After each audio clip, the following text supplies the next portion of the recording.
Thanks everyone. Look, what I'd like to start with is just a little bit of my background. And yes, I have been a farmer, and I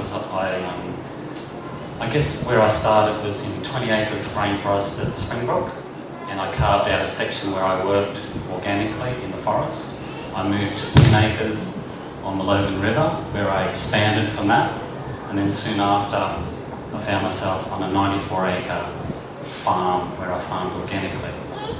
And at that time I sort of grew to know a friend, became a friend, who was the only farmer that I knew pretty well, southeast Queensland and northern New South Wales, I'm talking about in the early 80s. And when I started the 94-acre farm, he came out, and some of you may know Alex Podolensky. He brought him with him, who was the founder of biodynamics in Australia. So he came out and he was just amazed that here was this 25-year-old beginning to farm 94 acres that had no idea really from his perspective of farming. So he was quite inspired, because he said to me this is the biggest farm that he's seen in Australia that's going organic at that time. So he brought out his cow horns and said, okay, I'm going to look after you and do all the preparation for the cow horns. We put them in the shed, and after he left, I followed his instructions and I worked the farm how I guess I was inspired to do it, and I also did these experimental trials that he prescribed for me. And the end of the story is that I discovered something for myself that was a natural farming way that seemed to be actually as good, if not better, than the biodynamics. So I guess that's why I'm standing in front of you, because with my partner Alora, we're members, and when I came back from travelling around a little bit, I guess we're bumping into a few people, and people were saying, what's happening on the farm? And we kept having these bump-ins, and then I said to Laura, better go and check out what's going on the farm. So I think we rang Alf, we went down, we spent a night, and look, this farm, from the first day that I saw it, it's an extraordinary farm. It's got immense potential, unrealised potential at the moment. But what can happen probably in 4 months, if you walked on the farm today and came back in 4 months, give me that opportunity, you would see a totally different farm. So that day that Alora and I went to the farm, Alora's jumped in, weeding plants, Alf comes along, we start talking about the farm, we walk down through the gate, and I was just saying to Alf, look, you need to just get a tractor here and get ploughing the fields and just get on with it. As I said that, we walk through the gate, tractor comes over the hill, Pete from next door, and Alf looks at me and says, what's going on? And I said, well, we're talking about it. He said, well, what do you want to do? And I said, let's plough up this field. And so we did. So we've ploughed that a third of an acre, I ploughed another third of an acre, one lot's planted, and we've had 13 mils of rain on Tuesday, so everything's pretty well come up in that section. And what I actually get from people is that the farm hasn't produced. And what I would like to see is the farm produce. And I want to see the farm produce everything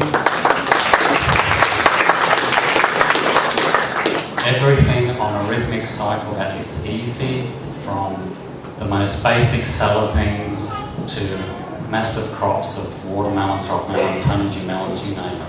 And it's possible because I've actually done it.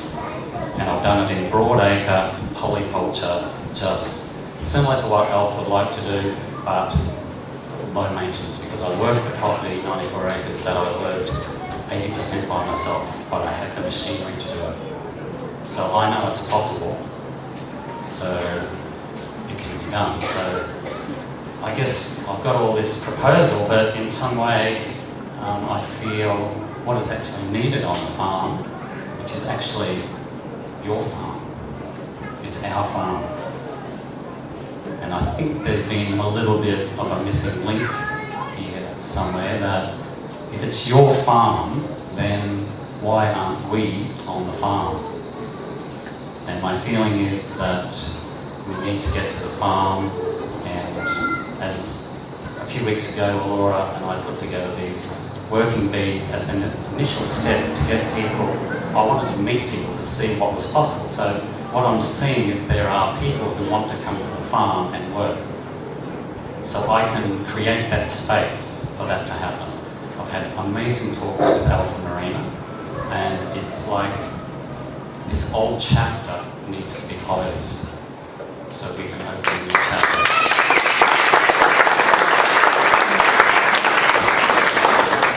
I feel we're in a transition stage, and it's like in anything in life, when you're in a transition stage, you just have to know, oh, we're in a transition stage, okay, it's actually all right. There's always a way through. So I guess the next step after I speak is to find that way through, to share it with you, that way through.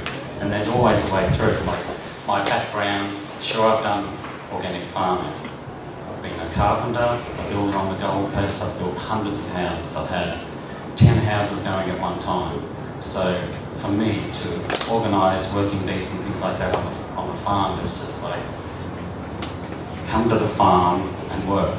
Come to the farm and have fun, and I'd like to create it in such a way that it is easy for you. You know, there's sort of, in some ways there's some blockages out there. It's time to free those up. You need to be able to drive your car onto the farm. You need to be able to set your pickup in front of your car. You need to be able to come and camp there, wake up in the morning and walk down at 6 o'clock if you want to, and weed, plant. So I'm here to really organise that happening.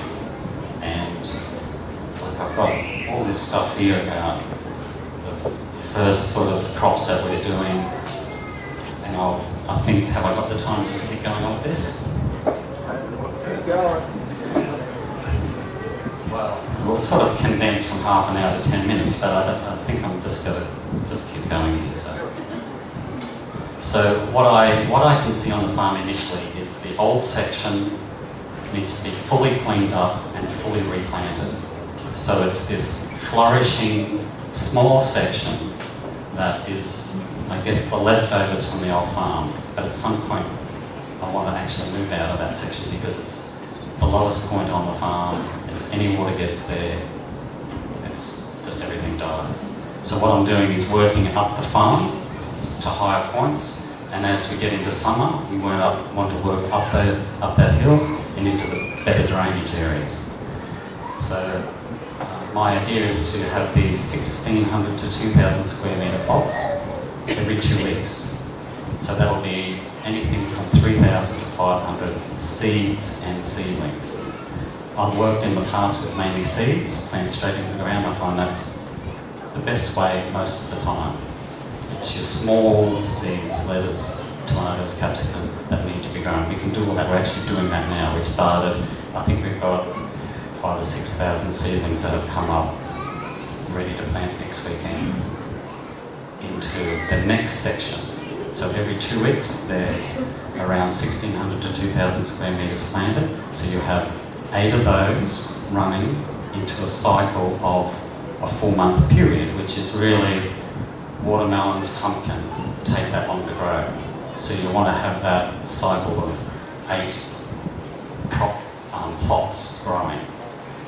Then you go to the next 8 plots. And what I'd like also to see happen is the chickens not being fed pellets all the time, because the production reflects that. What needs to happen is we need to grow crops for the chickens. We need to grow grain crops, corn, oats, etc., and slash down, and then they can pick at that.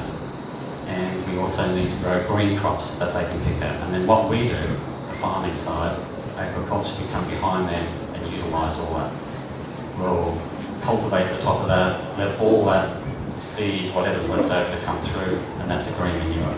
So that's how I've worked before on farms, is that you use what's on the farm. You don't have to bring stuff onto the farm. You minimalise everything, so you minimalise your costs. So there are amazing sections on the farm. The cultivation on the opposite side of the creek, the big long flat, I would like to see that in production straight away for barley. The barley can be sold, organic barley. But really what we're looking for is the straw to utilise for mulch, for the chickens, and for building. Then I would like to see lucerne planting, because lucerne is the best thing that we can have, particularly for the fruit trees and for mulching. So, and then up the top, there's a top level, which the first day that Laura and I went to the farm, Alf was there, and I said to Alf, well, let's go for a walk. I mean, I need to get over the farm and have a look. I mean, I wasn't even a member at that time, but I wanted to walk the farm to get, I guess, a handle on what's the soil types and the areas to which you can grow. So we walked downhill, right across to the north-eastern slope, and there's a terrace up there. It's probably at least 5 acres. That is where all the tropicals have to go. And that's where the winter crops need to be. The lettuces, because otherwise they're going to get frosted down the bottom. So it is just great soil up there, so you can grow avocados, mangoes, pawpaw, papaya, passion fruit, and then have your winter crops up the top. As far as what we need to slightly improve the irrigation. I'd like to actually, I've spoken to Alf about all these things, and he's agreed that we can have a travelling irrigator. We need a tractor, we need all the implements, we need ride-on-mowers. We need things that are in place so when you come out to the farm, you can jump on the ride-on-mower. I mean, the farm has to be in order. It has to be clear. Down those rows where we're picking all these harvests, it has to be kept tidy and in order. So that's essential for a farm to run.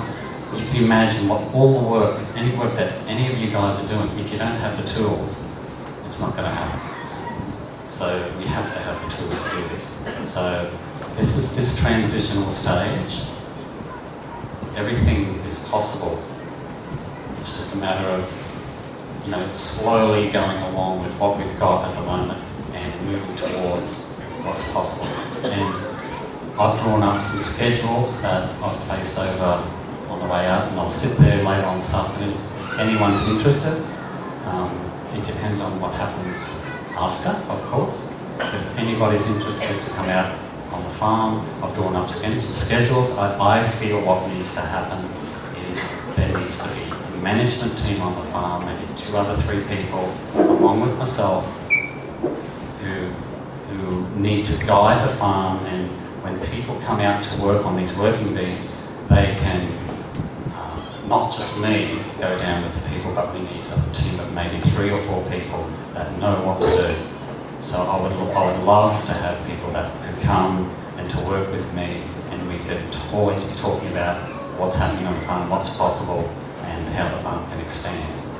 And also I've written on that sheet, for example, things that you can do. I mean, not everybody has to come and work on a farm. There's a lot to do in research. People can run around and do things, and I don't know how many of you would like actually to participate on the farm. Maybe you could put your hands up. Who would like to come to the farm and work? Maybe it's one day every 2 weeks, maybe it's during the week, one day a month, one day a season. It all adds. I was out there Monday after last week's working day, and I was talking to Rob, and it was like the feeling that he had, and I could see, was after that working day, it was like, for him to do that much work would have taken him 2 to 3 weeks. Now we had 14 people there. Probably, if you looked at the average, we probably averaged about 5 or 6 hours each. But the amount of work that was he was blown away by it. And that's what we need. It's a little bit of work for a lot of people, and that can shift the farm to a whole new level. It's like a quantum leap, and that's what the farm needs. And it can actually happen quite easily. We only need, a smaller power of people every second week, and those of you who are maybe don't have full-time jobs can carpool, come for a drive, and enjoy a day out and do 4 or 5 hours work. So this is your farm, and I would love to see it realise its full potential. I don't feel it's going to if we don't participate. I guess that's why I'm standing here, because I feel like I have to participate in this farm. It's not going to happen if we all sit back, say, this needs to be done, that needs to be done.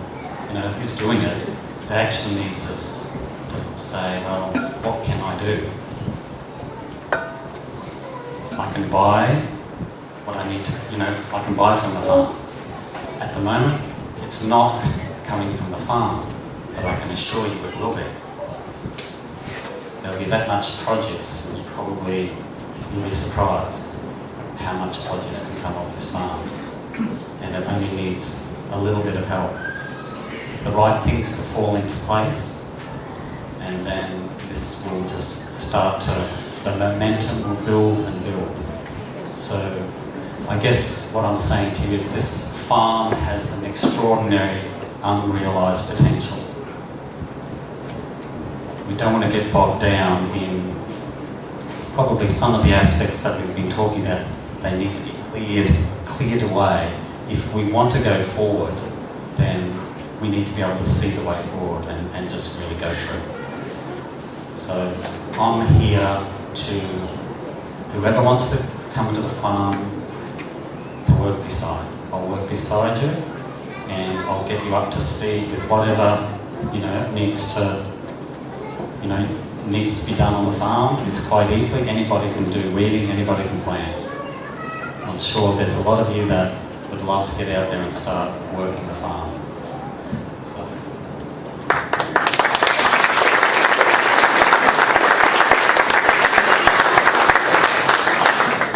So I guess I've just written a few notes. I've gone through most things, and my feeling is the farm needs to get up to speed really quick, and it can. And then after probably 4 months, we can come back into those areas and start to really redesign when there's more finance available. It could be 6 months and restructure it, redefine it, and start to really design this garden farm into an aesthetically beautiful garden, which I feel probably most of you would like to see. It's not just a farm, it's a place of beauty. It's like, in some way, you're all bought into this garden, but really, until we get inside here, it's not going to be realised. The garden is in our hearts, and if you can come to the farm and be connected to what the farm has to offer, then you'll start to connect inside. And we can see the farm as, yeah, sure, it's giving us food, but it's much more than that. So I'd invite anyone to come out. I'll be there Friday afternoon, through till Sunday afternoon, and we'll be doing weeding, planting. We'll be planting seeds in the ground. We'll be planting seeds to grow on, to plant in the ground. We'll be doing whippersnipping, mowing. We'll be tidying a path down to the creek, so at lunchtime and morning tea, there's a nice place near the creek where we can get in the shade. I'd like to see actually actually working down in the heat near the creek in the middle of the day where we can plant seedlings. So the creek's running by, and you're under the trees and it's nice and cool. So